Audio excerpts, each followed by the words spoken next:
d'abord, comme nous disions, il y a plusieurs ennemis du mariage, et il y en a trois. Tu nous as listé le temps, l'argent et la pensée. Veux-tu nous expliquer de quoi tu parles quand tu parles du temps? Alors, avant d'aborder ces trois ennemis, moi, ce que je voudrais préciser, c'est que il faut, avant même de regarder les ennemis, il faut déjà se concentrer sur l'ordre divin. Donc, quand Dieu il établit les choses, c'est toujours, il y a toujours un ordre. Il faut toujours chercher l'ordre. Comment est-ce que Dieu veut que l'on fasse les choses? L'ordre dans lequel Dieu veut qu'on fasse les choses. Ben, par exemple, tout simplement dans le mariage, il faut bien, même dans la vie, dans n'importe quoi, quel que soit le domaine dans lequel... Voilà, dans n'importe quel domaine que ce soit, il faut bien se rappeler que c'est toujours Dieu en premier. Ensuite, ben, toi, parce que tu es quand même un individu. Ensuite, ton conjoint. En fait, à un moment donné, vous allez fusionner, vous devenez un couple. Voilà. Ensuite, il y a ton enfant, enfin, ou tes enfants. Ensuite, tu vas avoir ta famille de sang. Tu vas avoir le service à l'église. Et après, tu as le reste du monde. Mais il faut bien se rappeler que c'est dans cet ordre-là. Il ne faut pas violer cet ordre-là parce que à partir du moment où tu mets tes enfants avant ton mari ou que tu mets ta famille avant ton conjoint, tu vas avoir, il y aura toujours un désordre. Toujours. Il y aura toujours un désordre. Soit il y aura des problèmes avec la belle famille parce que tu as mis ta famille de sang avant ton conjoint ou inversement. Voilà. Ou alors, soit tu as mis par exemple ton enfant avant ton conjoint et là, votre vie de couple, elle va mourir tout simplement, petit à petit. Ah bah oui, parce que vous êtes tellement centré sur l'enfant. Et on voit ça souvent dans certains couples, même certaines femmes qui même à partir du moment où elles ont un enfant, elles sont centrées que sur l'enfant. Elles oublient que elles ont eu un enfant avec une personne, donc le conjoint. Et le conjoint, il passe à la trappe et il se sent mis de côté. Et souvent, on a vu ça, des hommes qui se sont tellement sentis mis de côté, en fait, qui sont restés mis de côté et qui ont fini par ne plus retrouver leur place dans cette cellule familiale, alors qu'ils sont quand même le père de famille et l'époux. Et c'est vraiment important de laisser la place à l'homme, en fait, en tant qu'époux. Et pas seulement en tant que père de famille, et que savoir que même si on est une famille, on reste d'abord mari et femme, un couple d'abord comme identité avant d'être une famille. C'est tellement important parce que les enfants vont grignoter tous les petits temps que vous allez avoir et essayer d'avoir entre vous. Et si vous ne protégez pas vos temps même à deux, en fait vous passez à côté. Voilà, exactement. Donc Dieu, le conjoint, son enfant. Bon, je ne parle pas du reste parce que là on se concentre vraiment sur la cellule familiale. Alors, donc là, ça fait une bonne introduction. Du coup, tu as parlé du temps. Les trois ennemis, le temps, l'argent et les pensées. Le temps d'abord. Le temps, tout simplement, vous allez constater qu'on a tous 24 heures. Ça, voilà, c'est comme ça. Quel que soit ton statut, tu as 24 heures dans ta journée. Après, vous allez voir aussi, vous allez constater que vous allez avoir besoin de temps pour vous. Vous allez avoir besoin de temps avec Dieu aussi. Hein, voilà, bon, c'est implicite, mais de temps avec Dieu. Vous allez avoir besoin de temps pour votre conjoint. Vous allez avoir besoin de temps pour vos enfants. Et vous allez avoir besoin de temps pour votre patron, vos collègues, etc. Et il va falloir aussi appliquer l'ordre divin dans tout ceci, dans votre gestion du temps. En fait, quelle que soit la gestion que vous voulez faire, que ça soit le temps, que ça soit l'argent, que ça soit les relations avec les autres, dans tous les cas, repérez-vous d'abord à l'ordre divin. Qu'est-ce qui est le plus important? Le plus important d'abord, c'est la relation avec Dieu. Parce que si vous ne consacrez pas de temps avec Dieu, vous n'allez être capable d'accomplir rien, entre guillemets. Je veux dire, vous allez être capable d'accomplir des choses, mais ça ne sera jamais pareil qu'avec Dieu. Voilà, vous allez soit perdre énormément de temps à faire des choses qui ne valent pas la peine, que Dieu vous aura dit dès le départ que c'est pas la peine, soit vous allez utiliser votre temps et votre temps pour des mauvaises causes, carrément. Voilà. Donc, il va falloir faire attention au temps. Donc, on a besoin de temps pour soi. Bon, quand on regarde l'ordre divin, d'abord j'ai mon temps avec Dieu, ensuite j'ai un temps avec moi, pour moi-même, ensuite j'ai un temps avec mon conjoint, puis mes enfants, puis, comme Ouais. je sais, voilà, le reste. Voilà, donc, prenons un exemple concret. Le matin, je me lève. Qu'est-ce que je fais? Est-ce que je vais regarder sur Instagram ce qui se passe ou est-ce que en premier, je vais d'abord passer mon temps à prier et à remettre cette journée qui commence à Dieu? Bien évidemment, il faut commencer par prier et remettre cette journée à Dieu. Parce que si vous ne le faites pas, vous allez directement sur Instagram, vous allez peut-être voir des choses que vous ne devriez pas voir dès le matin qui vont influencer votre humeur. Sauf que le problème, c'est que quand vous allez sortir comme ça avec quelque chose qui vous a touché, par exemple, quelque chose qui vous a affecté, qui vous a travaillé, voilà, vous vous êtes dit, ah, cette fille-là, elle a une vie plus belle que la mienne, parce que souvent, faut pas se mentir, quand on va sur les réseaux sociaux, voilà, hein, clairement, c'est ce qu'il en ressort. Et ben vous allez avoir la tête baissée, le regard focalisé sur quelque chose qui n'en vaut pas la peine. Et vous allez faire quoi? Vous allez vous concentrer sur des choses qui n'ont aucun intérêt. Et il se trouve que par exemple, Dieu avait prévu que vous parliez à quelqu'un en particulier, mais vous êtes tellement centré sur vous-même que vous ne voyez même pas la personne que Dieu a placée sur votre chemin, qu'aujourd'hui, c'était à cette personne-là que tu devais parler de Dieu, c'était le bon moment. Voilà. Donc, premièrement, je passe du temps avec Dieu. Ensuite, je peux m'occuper de moi ou de mon conjoint. Voilà, parce qu'on forme une seule et même chair. Donc là, si votre conjoint n'est pas levé, vous n'allez pas le réveiller. Bien, réveille-toi. Il faut que lui-même aussi ait son temps avec Dieu, quoi. Normalement, avant de parler à son conjoint, avant même de se dire bonjour, vous devez avoir déjà passé votre temps avec Dieu. Bon, ça, moi, je dépose ça là, parce que je sais que tout le monde ne le fera pas, mais c'est vraiment l'idéal. Moi, je me rappelle avoir vu un prêche du pasteur Yvan Castanou, où il parlait de ça, en fait. Il disait qu'avant même de dire bonjour à sa femme, elle sait déjà que il faut d'abord qu'il ait parlé à Dieu, quoi, qu'il ait rencontré Dieu le matin, qu'il ait eu son temps avec. Voilà. Donc, ensuite, une fois que c'est fait, vous avez pris du temps pour vous, vous êtes pomponné, etc. Vous êtes belle et OP pour la journée. Vous allez pouvoir rencontrer votre conjoint, ça va bien se passer, etc. Vous allez voir vos enfants. Et là, comme tout le monde est de bonne humeur et a pris son temps avec Dieu, vous allez être en capacité d'assurer le culte familial. Et vous allez avoir des révélations. C'est pour ça que je dis que ça ne sera jamais pareil. Il n'y a jamais la même saveur avec et sans Dieu. Vous faites le culte familial avec Dieu, il y aura des choses que vous n'allez pas comprendre comment vous êtes capable d'expliquer ça à un enfant. Et l'enfant, il va absorber, quoi. Comment dire? Il va vraiment absorber ça. Et pour lui, ça va être clair. Et ça va faire un repère. Et donc, quand il va grandir, ça fera un repère déjà pour lui, quelque chose de gagné, un acquis. Et quand vous avez fait ça déjà, vous avez déjà commencé à tout gagner dans la journée. Vous avez déjà l'avantage dans la journée. Parce que Dieu est déjà avec vous dès le début de la journée. C'est pour ça que c'est très important. C'est pas, il y en a qui pensent que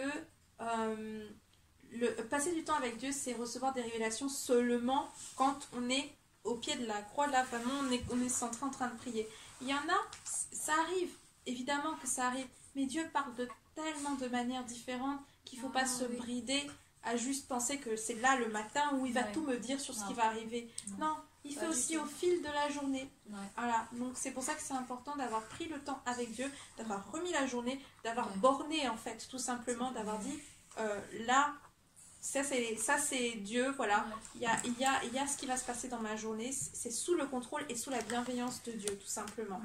Sachant que souvent, par rapport à ça, on peut commencer la journée, le Seigneur peut donner un verset, ou même nous dire quelque chose qu'on ne comprend pas en fait. On se dit, mais Seigneur, qu'est-ce que tu veux dire? Où est-ce que tu veux en venir? Et le matin, on ne le comprend pas. Et c'est au long de la journée, pendant qu'on fait nos activités, ou qu'on fait le ménage, ou même quand on est au travail, on est en train de faire certaines choses, et là, bam, c'est comme s'il y a une lumière qui s'allume, et on se dit, oh, mais en fait, c'est ce que Dieu voulait me dire, que je ne comprenais pas. Et en fait, ça prend tout son sens, et souvent, c'est ouf, mais comment Dieu fait les choses? Il nous prévient sur certaines choses qu'on ne se rend pas compte, et c'est quand les choses arrivent, on se dit, mais en fait, Dieu m'avait déjà parlé là-dessus, il m'avait même montré l'attitude à avoir, parce qu'il y a certains versets qui te disent par exemple revêt-toi de douceur, ou sois en paix, ou fais attention à comment tu parles. Et en fait, tu te retrouves dans une situation pendant cette journée-là où tu es confronté à peut-être une personne qui te lance des piques ou qui te parle mal, ou tu as envie de réagir. Et là, le verset, il revient, et là, tu te dis, ah, faut que je sois en paix. Et Dieu m'avait déjà dit, donc tu arrives à te maîtriser en fait. Tout à fait, exactement.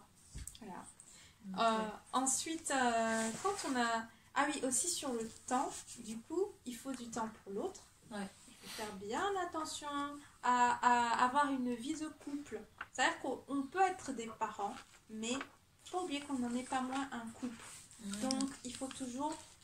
Je ne dis pas que vous devez sortir tous les soirs, vraiment, et tout. Non, je dis simplement que dans une mesure proportionnée, il va falloir consacrer du temps à son conjoint, à sa conjointe.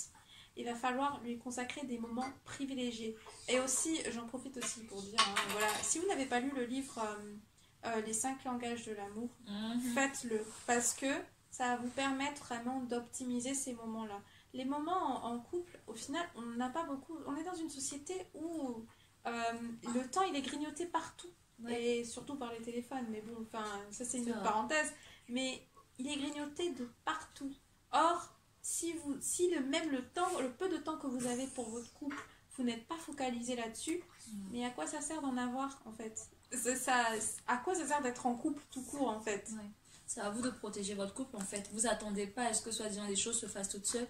Parce que finalement, comme on dit, un couple, ça se protège, ça se nourrit, c'est de l'énergie, c'est du travail. Et si vous attendez à ce que soi-disant la vie se plie pour que votre couple se passe bien, pour que les choses se mettent en place, non, c'est à vous de prendre des actions concrètes en fait, de se dire ok. Et en plus, j'avais vu une formation justement de Rachel Dufour et d'Éric Dufour là-dessus qui en parlait, qui disait qu'en tant que couple, c'est important au moins une fois par semaine de se faire une sortie. Même si c'est une sortie au cinéma, même si c'est juste aller se balader, même si c'est un restaurant ensemble, même si c'est un tête-à-tête. Mais vraiment d'organiser une sortie au moins une fois par semaine pour vous permettre de vous retrouver, pour pas que c'est juste en mode boulot, maison, travail, les enfants, l'église et tout ça. Au final, vous êtes défocalisé et ça vous permet justement de vous retrouver ensemble et de vous regarder dans le blanc des yeux, de parler de où est-ce que vous en êtes, de vos projets, de ce qui fait battre votre cœur. Parce qu'on est des êtres humains et on change tout le temps. Donc en une semaine, on peut changer la manière de voir les choses. Le rêve qu'on avait, ça évolue. Donc c'est vraiment important aussi de prendre ce temps-là justement. Et de prendre le temps.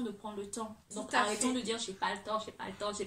Ça ne va jamais résoudre ton problème de manque de temps. De toute façon, cette phrase, de toute façon. Franchement, si les choses sont importantes pour toi, tu prendras le temps. Si ton couple est vraiment important pour toi, tu prendras le temps de le bâtir, tu prendras le temps de mettre en place des systèmes justement qui te permettront d'avoir du temps avec ton conjoint seul à seul et de passer ce temps en fait. Ensuite, il y a aussi un truc qui est important. Et là, c'est là où tu vois la stratégie de l'ennemi. Donc déjà, il a essayé de te voler du temps, de voler la hiérarchie qui doit normalement s'appliquer. C'est-à-dire le temps Dieu d'abord, ensuite le couple, voilà. Ensuite, il a essayé de pourrir vos moments à deux. Donc, il vous a distrait pendant ces moments-là, ou que ce soit avec toi ou avec Dieu. Voilà, la distraction. Et ensuite, il y a un autre piège. Voilà, vraiment, ma foi, plus subtil. C'est du genre, en fait, vous êtes un jeune couple. Et puis, vous avez des opportunités de travail. Et là, vous vous dites, ah, super, vraiment, un travail qui va être bien. Il va être attractif au niveau de l'argent. Par contre, quand vous regardez les horaires, qu'est-ce qui va se passer? Eh ben, les heures où vous êtes censé être à la maison, ben, vous n'êtes pas là. Les moments où vous êtes censé être là, vous n'êtes pas là. Et qu'est-ce qui va se passer? Vous allez être attiré au dehors. C'est-à-dire que, au lieu d'être là pour votre famille, vous êtes maintenant là dehors à des heures qui ne doivent plus, où vous ne devriez plus être là. Ça va être par exemple, tu peux rester faire des heures supplémentaires s'il te plaît. Je dis pas que il faut pas en faire, mais simplement, vous-même quand vous regardez la situation, est-ce que ça vaut la peine en fait? Jaugez bien. Est-ce que ça vaut la peine de se faire bouffer sa vie de faire bouffer sa vie par ça, ou est-ce que vous devriez respecter l'ordre divin? Donc voilà. Ensuite, il va y avoir quoi? Donc c'est une compatibilité en fait entre les emplois du temps, tout simplement.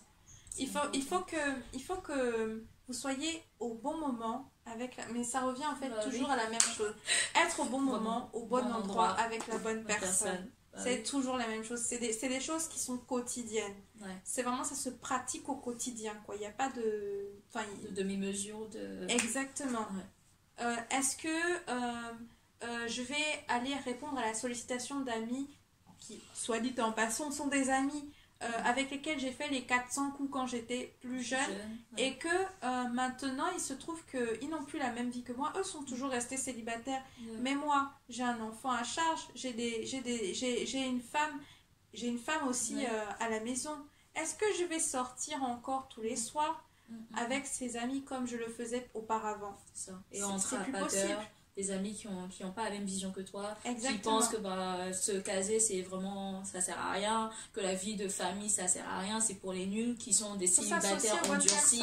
Et en fait, à force de t'associer avec des personnes comme ça, même toi en tant qu'homme, si tu sais pas choisir tes amitiés, ça va t'éloigner de ta famille. Parce que si t'es avec des hommes qui sont là, qui ne valorisent pas la femme, qui pour la femme c'est juste un objet, que la femme elle ne sert à rien, que le couple, il n'y a pas besoin. Si t'es juste avec des personnes qui ont ce genre de mentalité, qui pensent pareil, tu vas finir par penser pareil. Et dévaloriser ta famille et ton couple. Sauf que ce que ces gens, ça ne te diront jamais, qui sont soi-disant tes amis, c'est qu'ils envient ton couple, ils envient ta famille, ils envient le bonheur que tu vis, mais jamais ils ne te le diront. Au contraire, ils vont essayer de te faire voir tout ce qui va pas dans ta vie, pour te dire mais tu vois, finalement moi je suis célibataire, au moins je peux faire les 400 coups, je peux sortir quand je veux, je peux aller en boîte quand je veux, je peux sortir avec toutes les filles que je veux, j'ai plein de choix. Toi t'es obligé de rester avec une seule fille, alors qu'en réalité ils sont tristes à l'intérieur d'eux, mais ils vont jamais te le dire. Et c'est ça. Il faut vraiment faire attention avec qui on s'associe. Et là, on parle des gars. Mais si tu regardes aussi les filles, c'est la même rengaine. Et il y a toujours des personnes, il y a des amitiés que tu avais quand tu étais en dehors de Christ. Tout oui, simplement. C'est vrai, quand tu es même pas chrétien. Quand tu étais en dehors de Christ, qui doivent cesser en fait à partir du moment où tu es avec Christ. C'est ça. Tu ne peux plus en fait, parce que là, tout simplement, c'est pas que c'est des mauvaises personnes, mais le problème vient de la mentalité, le problème vient de la façon de voir les choses. Si vous n'avez pas la même vision des choses, vous ne pourrez jamais aller dans la même direction. C'est pas possible. C'est pas possible. Une personne qui voit sa vie comme étant je vais m'amuser, je profite de ma vie, etc.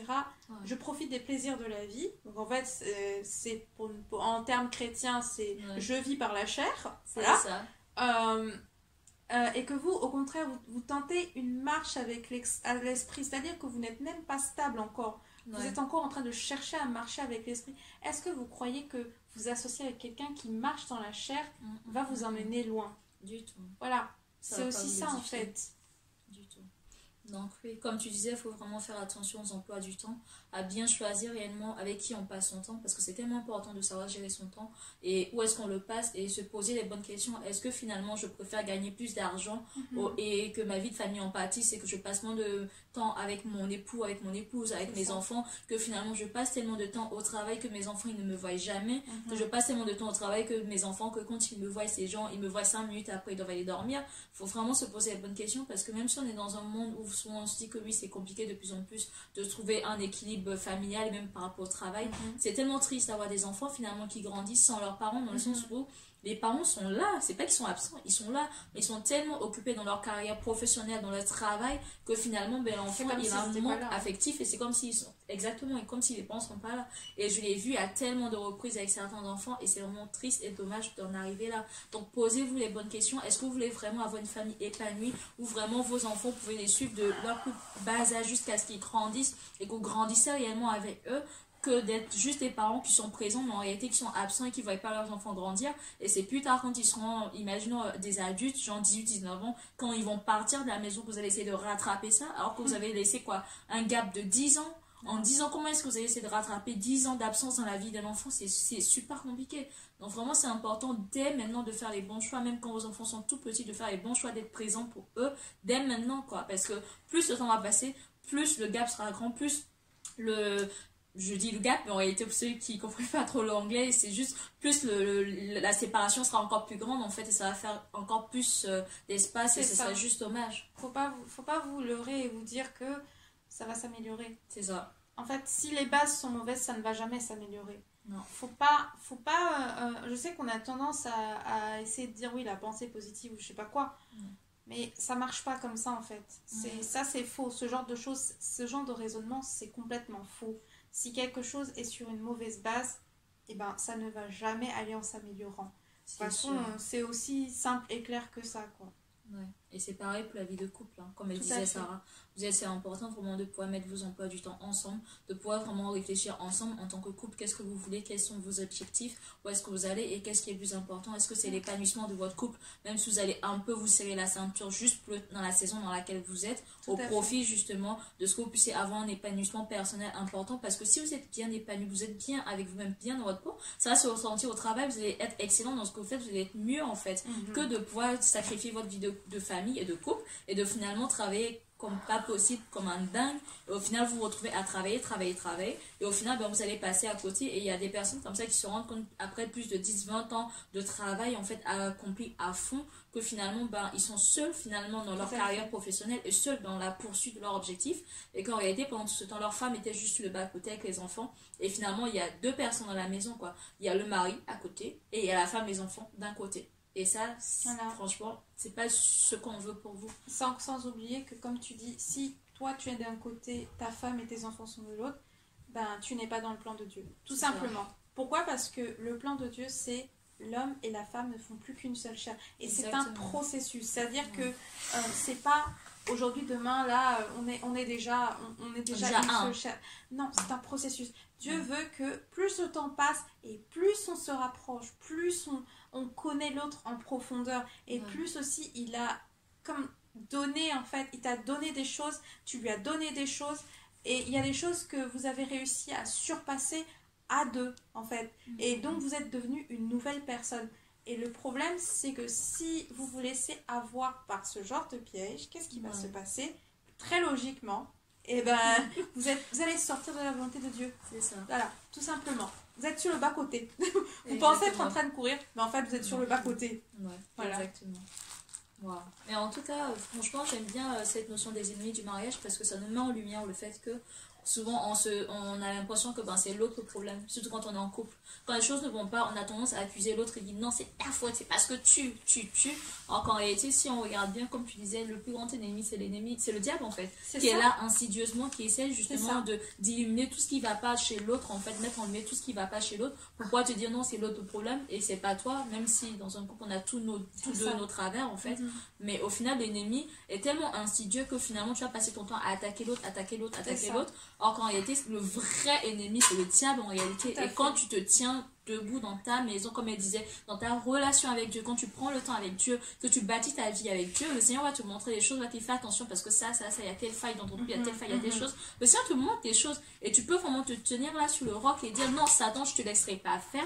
Ok, mon époux, il est pas parfait.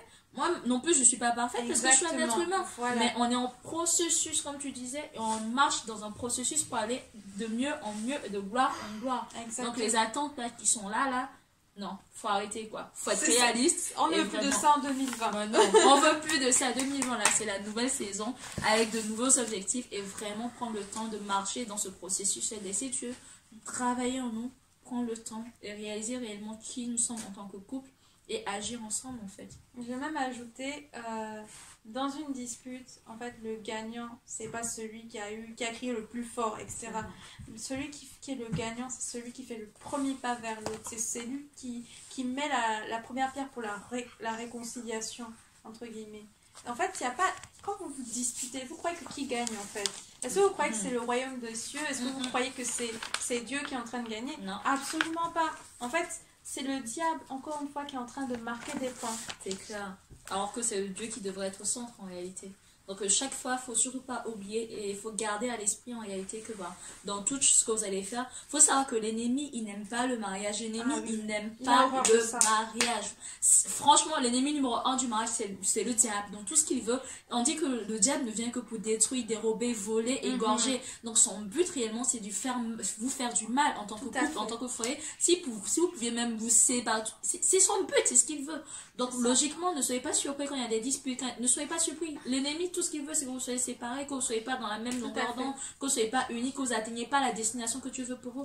Parce que comprenez-le, vous êtes un couple influent qui aura pour but d'influencer ce monde, d'influencer son voisinage, d'influencer ses collègues de travail, qui va même amener des gens à se convertir, qui va amener des gens à donner leur vie à Dieu. Parce que sachez-le, le monde vous regarde, le monde vous observe. Ils observent comment vous vous comportez en tant qu'époux, en tant qu'épouse, ce que vous dites l'un de l'autre, comment vous vous regardez, comment est-ce que vous vous percevez. Les gens vous observent. Donc si vous savez que les gens vous observent et qu'ils vous regardent vivre, ils vont se dire, ah oui, mais eux sont chrétiens, ok, on va voir comment ça se passe. Ah ok, mais il respecte sa femme. Ah ok, mais il honore sa femme. Ah oui, mais elle dit du bien de son époux. Ah mais elle se comporte comme ça avec lui. Et les gens vont se dire, ah d'accord, mais en fait ils sont complètement différents de nous. Et là ça donnera envie aux gens de venir à Dieu, de voir en fait. Ce qu'il y a de si différent. Ben oui. Mais même dans l'inverse, en fait, c'est plus l'inverse qui est frappant, c'est-à-dire que vous vous dites, par exemple, vous vous dites chrétien, vous êtes là, oui, on est chrétien, mais sachez que vraiment, ils vous observent, les non-chrétiens, parce qu'ils ils se disent, si ça ne marche pas, pourtant vous êtes censé être chrétien, vous êtes censé être, en fait, ça veut dire quoi? Vous êtes censé être mieux que nous. Pourquoi est-ce que finalement vous arrivez au même résultat? C'est ça. Voilà, tout simplement parce qu'à certains moments, on s'est laissé dépasser par sa chair. Exactement. Et donc, faut vraiment, d'où le fait de discipliner sa chair, vraiment. Ouais. Voilà, donc après, on va peut-être revenir Alors, là on est sur l'argent, là, parce que l'on a vu la compatibilité des emplois du temps, comment ça peut vraiment nous nuire. Et là, on va parler du volet argent, qui est tellement important. L'argent. Ah là là. L'argent, il y a certains proverbes qui disaient l'argent est la racine de tous les maux, mais c'est faux. C'est pas l'argent qui est la racine de tous les maux, c'est la gestion de l'argent qui est la racine de tous les maux. Mais c'est vrai, en fonction si vous avez une mauvaise gestion des choses, le problème n'est pas l'argent, mais c'est comment tu le gères. Si tu le gères mal. En fait, en toute chose, l'ennemi, pour commencer, il aura du pouvoir dans votre méconnaissance, dans votre ignorance. En d'autres termes, vraiment sur votre obscurité. Voilà. C'est ça. On parle d'obscurantisme. L'obscurantisme, c'est quand tu n'as pas la connaissance sur quelque chose. Or, qui agit dans l'obscurité? C'est toujours la même personne, voilà, la même entité. Donc, en fait, qu'est-ce qu'il faut faire? C'est au niveau de l'argent, c'est tout premièrement, c'est s'informer. C'est vraiment apprendre à gérer l'argent. C'est apprendre pas seulement en vivant des expériences là où oula, je me suis fait peur, hein, là j'ai failli pas payer mon loyer, hein. Non, ça marche pas comme ça. Non.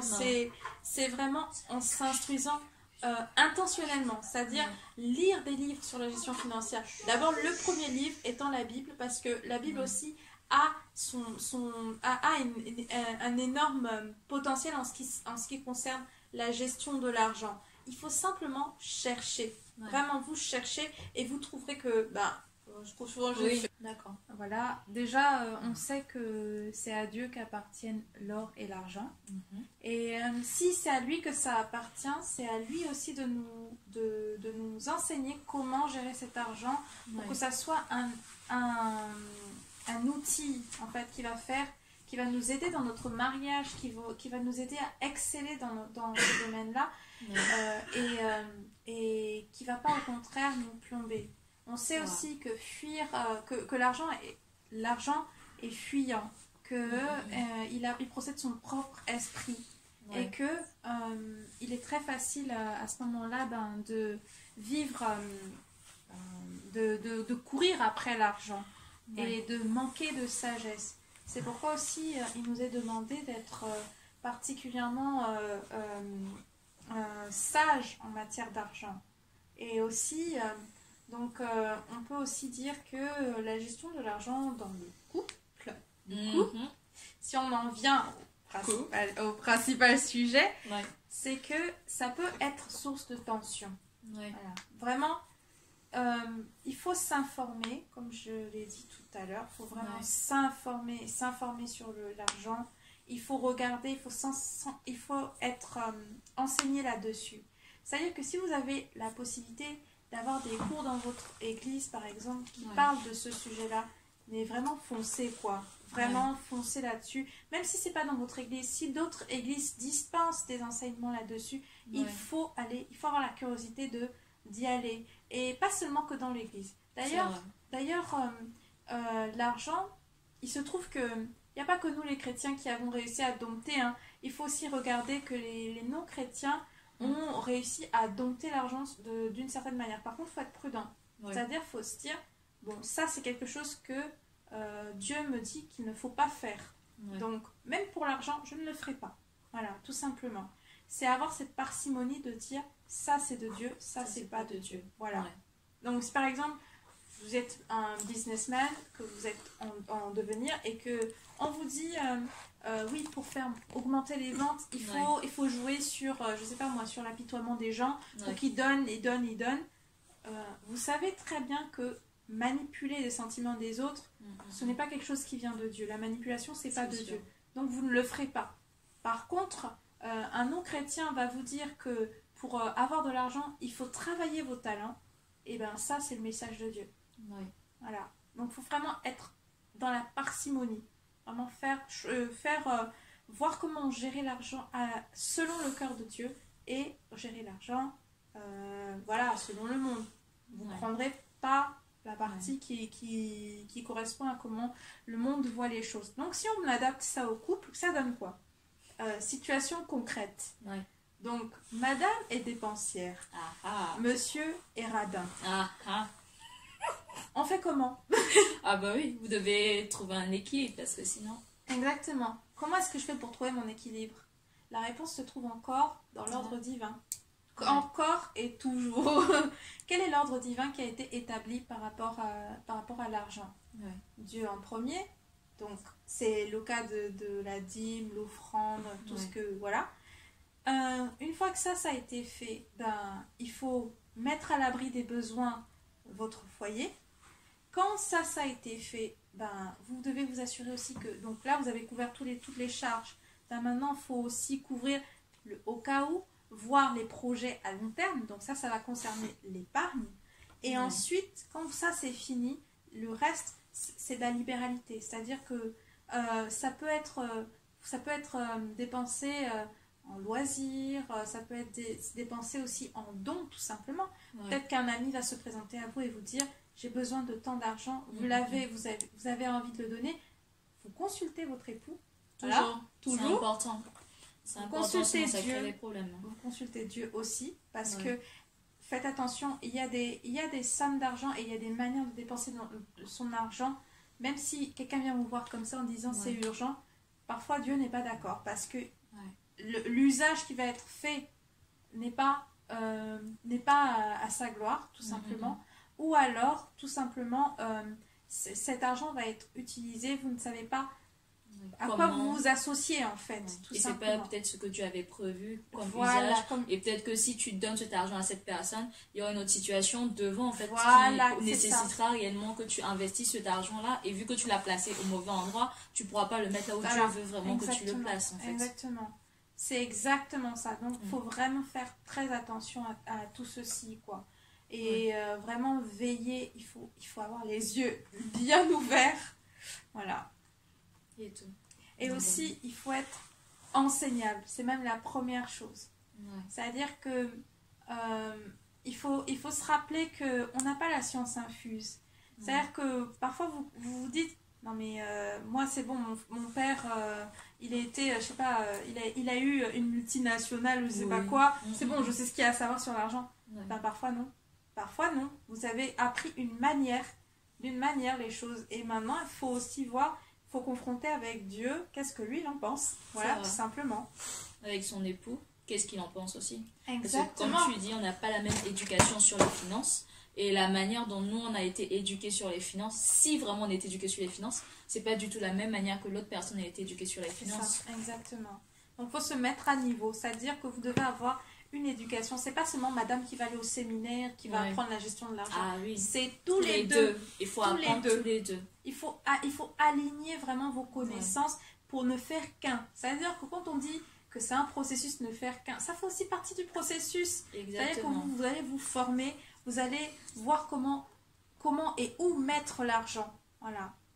Exactement. Et c'est pour ça justement ça rejoint ce que Sarah disait au début en disant que finalement vu que vous n'êtes vous êtes un en fait. Lorsque vous vous formez, c'est à deux. Et même quand vous êtes célibataire, priez pour votre futur époux, que le Seigneur aussi puisse lui parler sur ce genre d'aspect-là en fait, qu'il puisse se former sur le sujet des finances et sur tous ces différents domaines, parce que sinon vous allez vous retrouver à être expert dans le domaine relationnel, dans le domaine des finances, à être vraiment calé, et que la personne que Dieu a prévue pour vous, bah, elle ne sera pas au même niveau, alors que vous devez être réellement à peu près équilibré en fait, qu'il n'y en ait pas un qui soit là et l'autre qui est là et qui doit tirer l'autre en fait. C'est pas le rôle de l'un des conjoints de tirer l'autre à ce niveau-là, c'est chacun en tant que célibataire qui doit travailler sa relation avec Dieu et travailler sur les finances, sur lui-même, pour que quand il arrivera dans le mariage, ben, tous les deux vous soyez à peu près au même niveau en fait pour avancer ensemble.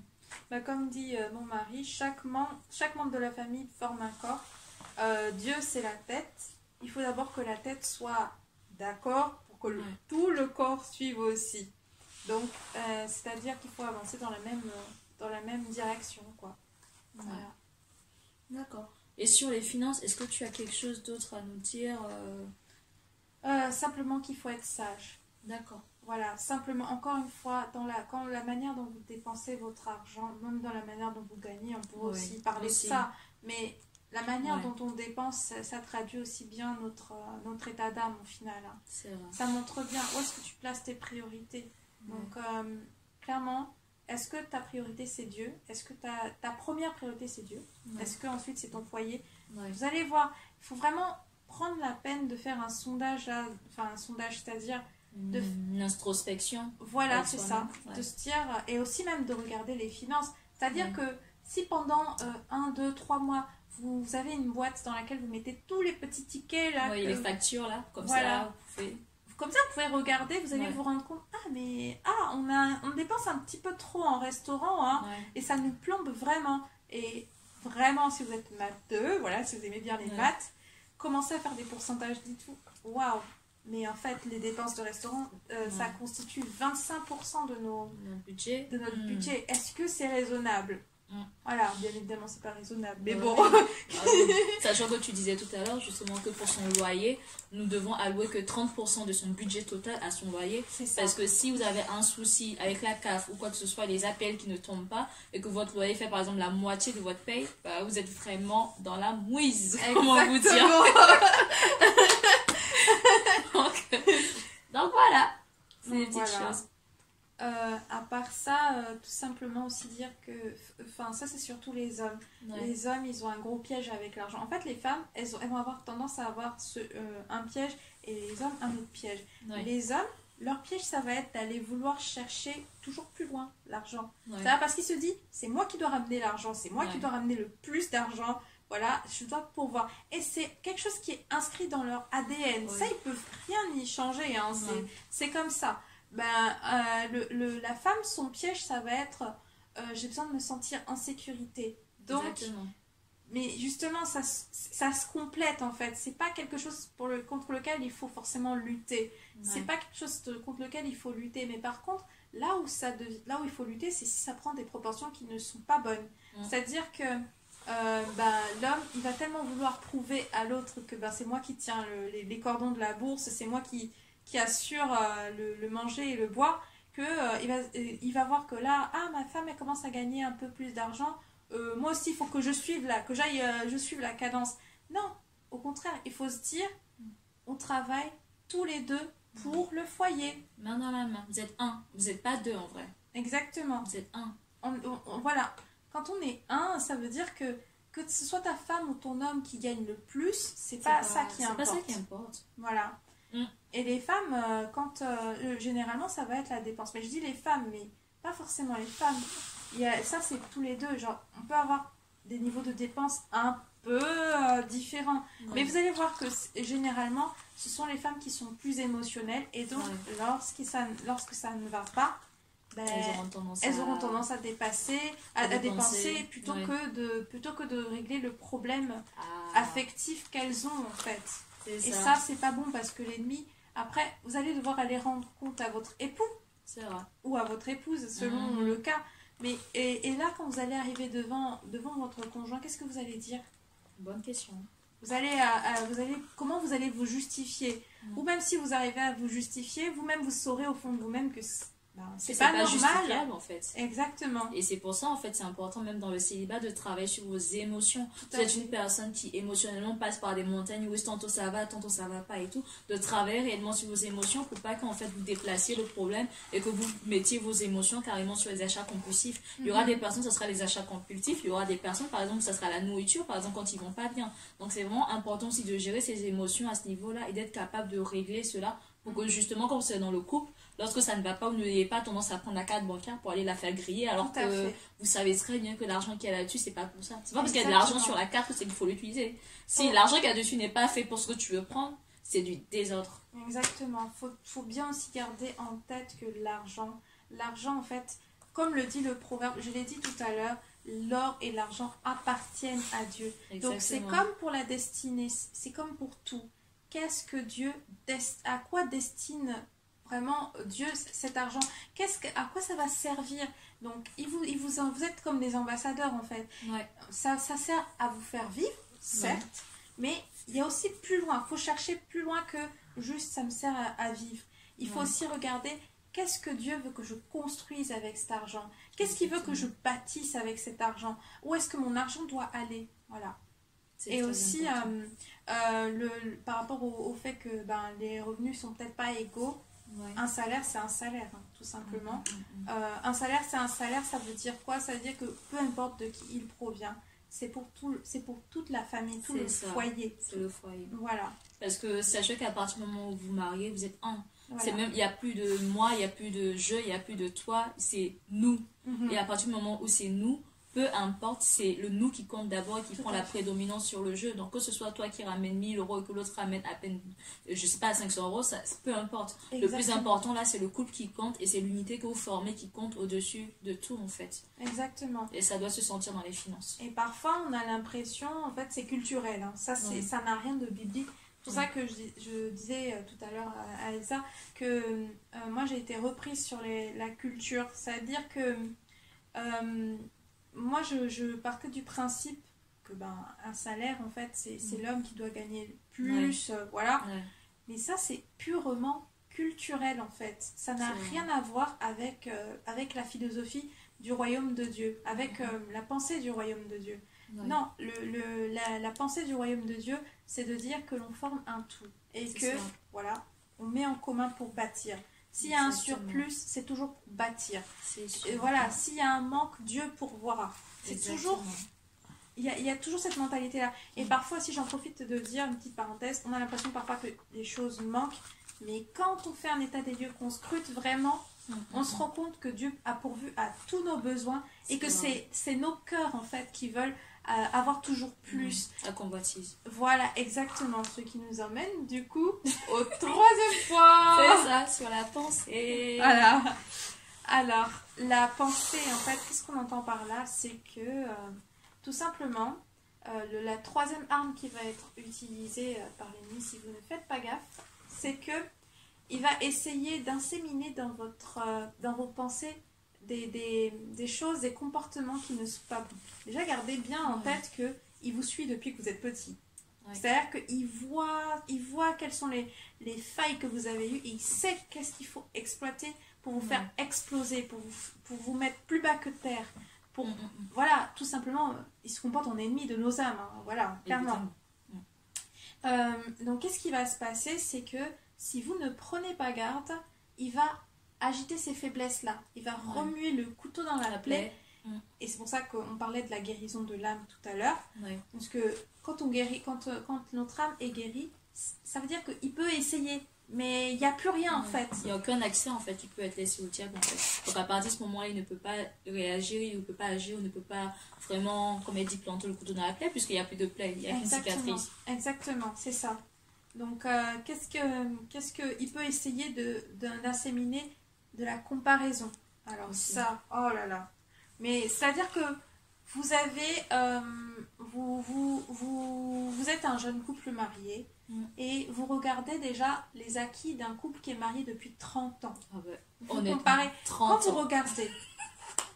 vous regardez que oui, ils ont déjà une belle maison, ils ont une voiture, que leurs enfants sont allés dans les meilleures écoles, ils gagnent des salaires vraiment, voilà. Quand vous vous regardez, et que vous regardez ces personnes qui sont accomplies et qui ont déjà passé certains caps, est-ce que vous trouvez qu'il y a commune mesure en fait? C'est pas possible. Le temps est passé. Dieu a travaillé les cœurs. Dieu a déjà forgé. C'est-à-dire que vous ne pouvez pas vous comparer, vous qui êtes diamant brut, avec une pierre qui est déjà sertie. Voilà. Ça, c'est pas possible. Et à part ça, même si c'est pas des personnes qui ont plus d'années d'expérience, vous allez vous comparer avec des gens que vous estimez être vos semblables. C'est-à-dire, ils ont le même âge que vous et ils se sont mariés à peu près à la même période que vous. Qu'est-ce qui va se passer à votre avis? Vous allez nourrir de l'envie, de la rancœur. Or, ce sont pas des bonnes choses. Pourquoi? Parce que de un couple égale une identité. C'est-à-dire que de la même façon que vous êtes une personne en vous-même, et vous tout seul, avant d'être marié, quand vous êtes ensemble, quand vous êtes mariés, maintenant vous avez une identité propre à votre couple. Donc chacun son identité propre de son couple, chacun aussi son but, chacun vraiment a sa destinée. Exactement. Donc vous ne pouvez pas comparer l'incomparable. Ce couple-là a une destinée prophétique, je ne sais pas, d'être prophète des nations. Prophète des nations, je ne sais pas quoi. Archibishop de... Voilà, exactement. Votre couple a peut-être, je ne sais pas moi, un appel à aller évangéliser les nations dans les îles Malouines, je ne sais pas. Un autre couple a un appel à ouvrir un orphelinat. Ça n'a rien à voir. C'est ça. Un autre couple, ils doivent être seulement dans la pâtisserie ou je ne sais pas quoi. Ils ont leur commerce et c'est là où on les appelle. Comment vous pouvez vous comparer? En fait, vous n'avez pas la même destinée. Non. Donc, et même si vous êtes dans le même domaine d'influence, vous n'allez jamais avoir le même appel parce que vous n'allez pas toucher les mêmes personnes. Un appel, ça correspond aussi à une personne. Donc, un type de personne. Donc, dans tous les cas, vous ne viserez jamais la même chose. Ça se ressemble, on est d'accord, mais ça ne sera jamais pareil. Vous avez votre identité propre. C'est Dieu qui l'a façonné. C'est fait ainsi parce que on a une mission. On est là aussi pour que les gens puissent être touchés, pour que des gens puissent sortir des ténèbres et aller vers la lumière. On est là pour aider le plan de Dieu à s'accomplir en fait. On est là pour que Dieu extirpe le maximum de personnes avant que le temps de la fin n'arrive. Voilà, donc si on perd du temps, encore une fois, à se comparer... Si on perd de vue qu'on a une mission... Exactement. Qu'est-ce qui va se passer d'après vous? Vraiment, qu'est-ce qui va se passer? Ah oui, vous allez vouloir faire tout pareil comme l'autre couple. Voilà. Ah, vous dites, mais l'autre couple, ils font ci. Il faudrait qu'on fasse ça. Mais l'autre couple, ils font telle action. Tu vas faire la même chose, alors que finalement, ton couple, c'est pas du tout l'identité de ton couple, c'est pas ce à quoi ton Père Céleste appelle ton couple, en fait. Et finalement, tu prends un couple étranger, tu le mets, en fait, tu es en train de faire un clone du couple des autres. Et de toute façon, c'est un clone raté, même, parce que ça ne sera jamais pareil, dans tous les cas. Et on parle de le cloner un autre couple, mais il faut aussi se dire, parfois il va y avoir de la comparaison, genre l'épouse de... Oui. Mais l'épouse de, elle est comme ci. Mais l'épouse de, elle est comme ça. Mais tu sais que tel époux, il fait ça à sa femme et tout. Lui au moins, il lui achète des fleurs. Lui au moins, il fait ceci. Mais franchement, c'est la pire des choses. Ça n'a aucun sens, parce que vous diminuez votre partenaire en faisant ça. Vous êtes en train de sous-estimer la valeur qu'il a réellement. Vous êtes en train de lui montrer que ce que tu me donnes, c'est pas assez. Exactement. Or, je suis désolée de le dire, mais la plus belle femme ne peut donner que ce qu'elle a. Donc ça veut dire quoi? Ça veut simplement dire que vous pourrez toujours essayer d'avoir plus d'une personne, mais si elle n'a pas ça au fond d'elle, elle pourra jamais vous le donner. C'est vrai. Et on ne donne que ce qu'on a reçu. Exactement. Donc oui, Dieu change les gens. Je ne dis pas qu'il ne change pas les gens, mais je dis que tout simplement, si Dieu n'a pas changé ça en lui, c'est pour une raison. Et il ne faut pas vouloir à tout prix. Si ça doit se faire, si Dieu a prévu cela, ça va se faire et ça va s'accomplir. Il n'y a aucun obstacle. En son temps. Voilà, sauf exactement. que ça sera en son temps. Et peut-être que justement Dieu n'a pas changé cette petite chose-là dans la personne, parce que Dieu veut utiliser cette chose pour travailler ton caractère, tout simplement. Moi, je sais qu'il y a quelques années, je voyais des amis, moi, on faisait des papiers cadeaux, c'est un truc bête, on emballait des papiers cadeaux, moi, je suis rapide, tout et tout, et cet ami-là en particulier, il était hyper lent, il prenait son temps, et moi, en fait, c'était un ami, mais il m'agaçait, je disais, mais c'est pas possible, on est là en train d'emballer des cadeaux, au lieu d'être rapide et tout, il prend son temps. Et en fait, c'est quelques temps plus tard, le CM a attiré mon attention en me disant, ok, toi, tu vois le fait qu'il prenne son temps comme quelque chose de néfaste, quelque chose qui est pas bien, mais en réalité, si tu regardes au plus près, tu verras qu'il fait les choses avec attention. Il prend le temps de bien faire le cadeau, les plis sont corrects, c'est nickel, c'est beau, ça donne envie. Là où toi, parce que tu es tellement rapide, tu es négligente. C'est un truc simple en fait. Et à travers juste cet exemple, Dieu m'a montré qu'en réalité, souvent, on voit en l'autre personne en fait des choses qu'il fait qui sont pas forcément bien ou qui nous agacent, alors qu'en réalité, on doit comprendre qu'on est simplement différent et qu'on doit s'enrichir des différences de l'autre et ne pas le voir comme ah non, mais lui fait ça, c'est pas bien, moi ce que je fais est mieux que ce qu'il fait en fait. Et comprendre qu'on est simplement différent, mais la différence est une richesse. Et même si tu transfères ça au couple, en fait, c'est exactement ce que Dieu fait. Vous saurez que vous êtes avec la bonne personne aussi, parce que justement, il y a ces trucs-là qui vous agacent. Ouais. Mais en fait, il faut regarder que...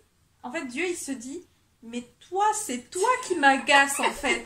C'est toi qui m'irrite, là, à être impatiente. Donc, quand tu critiques mon fils ou ma fille en disant que il ou elle est trop lent, en fait, moi, je suis en train de te montrer que c'est toi qui es patient, qui est impatient. Et je veux que tu deviennes patiente, tu vois. Donc, c'est aussi là où tu sais que c'est la bonne personne. C'est qu'il fait ressortir les fruits de l'esprit en toi, en fait. Il tire vraiment tout ce qu'il y a de mauvais, là. Il te pousse à exploser, tout simplement, pour que ce soit Dieu qui prenne la place, tout simplement. Voilà. Waouh. C'est vraiment complet. Hein. Et je suis complètement d'accord avec ce que tu dis. Waouh. C'est juste waouh. Et j'aimerais juste rajouter quelque chose. Il y a dit, j'ai pas besoin de rajouter vu qu'on a dit plein de choses. Mais juste sur la période même du célibat. Parce que là, on parle du côté du couple, de se comparer et tout. Mais même dans la période du célibat, vous allez voir que souvent, en tant que jeune femme, on a tendance à se comparer aux autres qui sont célibataires. Ou même souvent, il y a des personnes qui, juste parce qu'elles passent sur Instagram, sur Facebook, à regarder la vie des autres, qu'elle soit célibataire ou pas, même la vie des autres qui sont mariés, qui se disent oh mais elle a l'air trop bien, ouais mais elle a l'air ceci. Il faut savoir que souvent les réseaux c'est bien, mais ils nous aident pas forcément, parce que si vous passez votre vie à admirer la vie des autres, en fait vous arrêtez de construire la vôtre. Et à un moment où le Saint-Esprit attire ton attention, te dit non, franchement il faut que tu arrêtes de focaliser tout ton énergie sur telle personne qui est trop bien, telle personne qui a réussi sa vie, telle personne, ah oui mais telle personne a eu son diplôme, ah oui mais telle personne a fait ceci, et en final ça te diminue, toi. Moi je sais qu'à un moment je suis passée par ça avec Facebook, je me disais mais waouh, telle personne a eu son diplôme, et en fait à force de regarder la vie des autres, t'as l'impression que ta vie n'avance pas, et Dieu te dit hé, je t'ai appelé pour une destination précise, et c'est pas parce que telle chose n'est pas arrivée dans ta vie, c'est pas parce que t'es pas accompli professionnellement ou dans tel domaine de ta vie que ça dit que tout simplement ta vie n'avance pas ou que je ne travaille pas dans ta vie. Si tu enlèves ton focus de ce que tu es en train de faire des autres et que tu te focalises sur ta vie, tu travailles sur toi-même, tu observes chaque chose que je fais, tu vas réaliser qu'en fait tu n'es pas la même personne que tu étais hier, tu n'es pas la même personne que tu étais l'année dernière, et tu pourras enfin célébrer chaque pas que tu as fait. Il faut apprendre à célébrer chaque pas que tu fais avec le Seigneur, chaque pas que tu as réussi à remporter, en disant ok, avant j'étais colérique, maintenant je ne le suis plus, avant je passais mon temps à critiquer, maintenant c'est même plus la peine, avant je traînais avec les mauvaises personnes, aujourd'hui j'ai un bon entourage, et à bénir Dieu de tous les petits succès que tu fais en fait, plutôt que de simplement te comparer, et comme elle disait, comparer ce qui n'est pas comparable. Et puis même, ça t'aide à bâtir ton amour propre. Que la comparaison, parce qu'est-ce que ça nourrit? Ça nourrit ton insécurité. Ce que tu as au plus profond de toi, que tu sais très bien que c'est pas bien, mais tu continues à le faire. Alors que en regardant ce que Dieu fait, ça attire ton attention sur sur les progrès que tu fais. Donc, au final, il te montre pourquoi il t'aime. Il te montre pourquoi est-ce que il te trouve tellement précieuse à ses yeux. Tu vois, donc il te sort aussi de ton ignorance, en fait. Tu penses être comme ça, mais en fait, tu es comme ça. Et il te rappelle à ton identité, tout simplement. Il te ramène à ce que tu es. Il veut te dire, regarde, ça c'est ce que tu crois être. Regarde ce que tu crois être, c'est pas bon. Regarde ce que tu es réellement. Voilà. Et comment je te vois. Exactement. Wow. Et comme ça te permet de t'attacher aussi à ça et de te dire, bah, Dieu n'est pas un menteur. Parce que c'est vrai, Dieu n'est pas un menteur. Voilà. Ouais, ce qu'il dit, il accomplit toujours. Alors Sarah, est-ce que j'aimerais, si tu peux, que vraiment on prenne le temps et que tu prennes le temps de prier pour toutes les personnes qui nous regardent, qu'elles soient des mamans célibataires, qu'elles soient même des célibataires qui ne savent pas forcément comment faire le bon choix, pour toutes les catégories de personnes à qui on a parlé justement ce soir, que tu prennes le temps de prier pour ces femmes-là et qu'elles se sentent soutenues par toi. D'accord. Seigneur mon Dieu, je te prie et je te demande tout simplement, sans faire de longues prières, sans être vraiment trop longue, je te demande, Papa, vraiment de venir toucher les cœurs de toutes les personnes qui regardent cette vidéo. Et je prie pour que tu puisses apporter un éclairage nouveau sur leur situation, que tu apportes vraiment une révélation, une touche vraiment de révélation. Papa, je veux te remettre aussi tous les couples qui sont en train de regarder et qui sont déjà dans le mariage. Je prie, Père, pour que tu puisses unir et rappeler à ces couples le but divin. Si tu ne l'as pas encore révélé ou s'ils n'ont pas encore reçu cette révélation, je prie, Père, que tu puisses révéler ces buts que tu as prévus d'avance pour eux. Je prie, Père, que tu puisses nous donner des modèles dans cette génération, que tu puisses apporter vraiment ce message-là et faire des célibataires forts et pas des célibataires envieux. Je prie pour que tu puisses mettre dans le cœur de ces personnes-là de l'amour, que tu puisses mettre aussi de la compassion et aussi en même temps que tu puisses mettre comme de l'éloignement par rapport à ce modèle mondain qui est si répandu. Oh, je te prie, Papa, vraiment pour que tu bénisses aussi particulièrement les femmes célibataires.